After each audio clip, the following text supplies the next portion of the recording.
If I could have your attention here in the deadline room, we're going to continue on with our pre-race media availability for Sunday's Citizen Soldier 400. And we're joined by Martin Truex Jr., driver of the number 78 Furniture Row Denver Mattress Toyota for Furniture Row Racing. Martin, it's got to be home cooking for you this week. What's it like coming back here to Dover and racing in front of your basically a home crowd?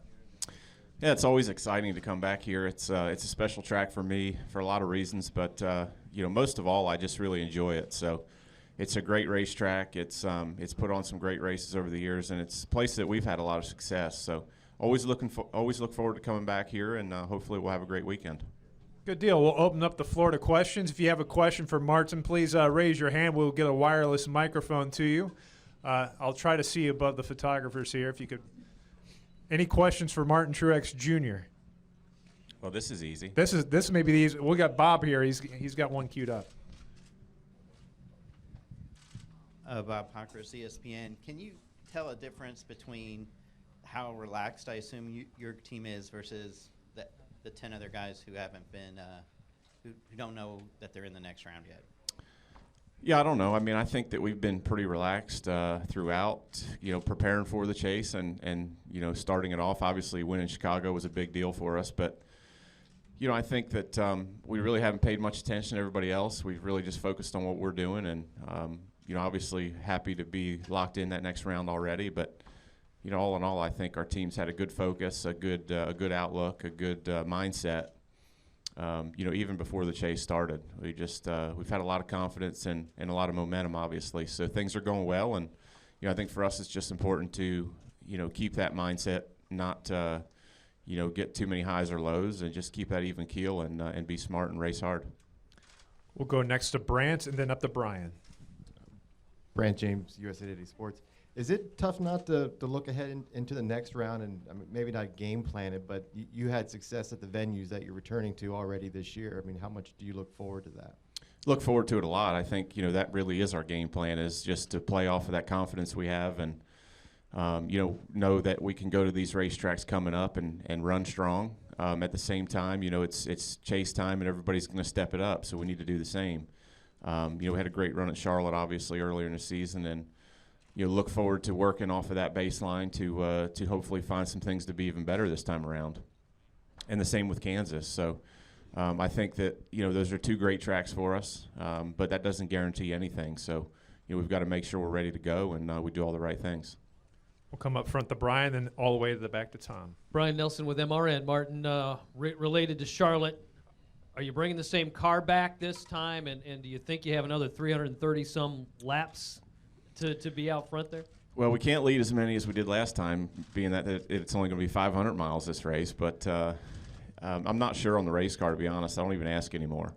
The cars that are built today, it's not like it was back in the day where you'd get this one car that just felt so great and always seemed to be the fastest car you had. It seems like these days we can take a new car to the track and it really doesn't feel any different than the cars you'd been running. So with that being said, I think that obviously we'll take our best piece, whatever Cole and the guys think is the best we have, and that's what you got to do. This time of year, you got to bring your best every single week.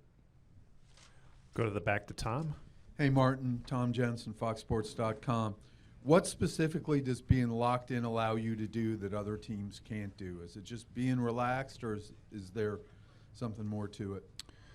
I don't think there's any more to it than just knowing that if something bad happens, it's not going to affect the outcome of your season. I think there's a lot of potential in the chase to have one bad race. No matter how good you ran, or no matter how good of a season you've had, we've seen in the past that something out of your control can take you out of the opportunity to win a championship. So, for us, it's just one more weekend where we don't have to worry about that stuff happening. Go next to Jerry. Jerry Jordan, Performance Racing Network, and Kicking the Tires. Martin, 2 races in, but have you seen anything that surprises you so far in this chase with any of the drivers that might be on the bubble, or any of the drivers that are doing well for themselves? Not really. I don't think anything's been that surprising. I think that the racing has been really good. we expected the intensity to ramp up when the chase started. I feel like that's happened. Chicago and New Hampshire both were, I felt like really good races where a lot of things were playing out, but nothing really sticks out as a surprise to me. I think, the cars we expected to be strong have shown, been able to continue showing that, and we've been one of those guys, and hopefully we can continue to do that. That's our main focus. Go next to Dustin. Dustin Long, NBC Sports. I had two questions. One, you've been so dominant, strong this season with leading laps. I mean, just consistently. Does that give you, I guess, a greater appreciation of what Kevin Harvick and the Ford team has done? Because they've seemed to be that type of level for almost 3 years. And I'm guessing you can probably understand how difficult it is just for even one season with everybody chasing you.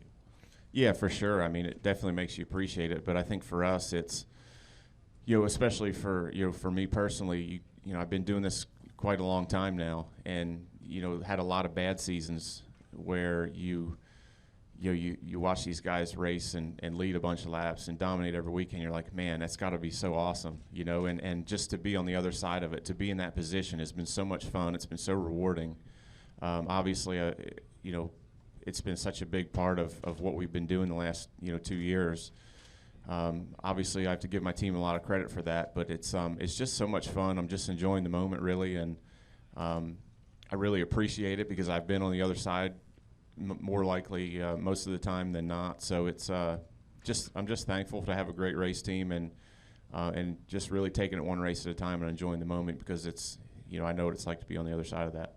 And secondly, for as dominant as you were in Charlotte with winning that race, did you just store up the helmet and gloves and put those away and keep those, or did you use those the next week, or what did you do with that type of stuff that you could have kept? I actually I just kept using all the same stuff. I mean, I don't get too superstitious,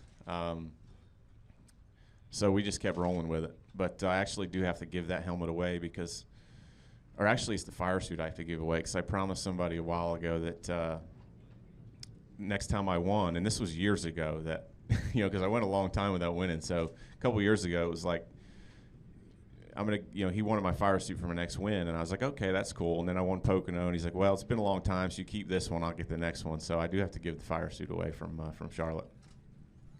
Any additional questions from Martin Truex Jr.? Martin, thanks for taking the time to coming in today, and good luck this weekend. Thanks, guys.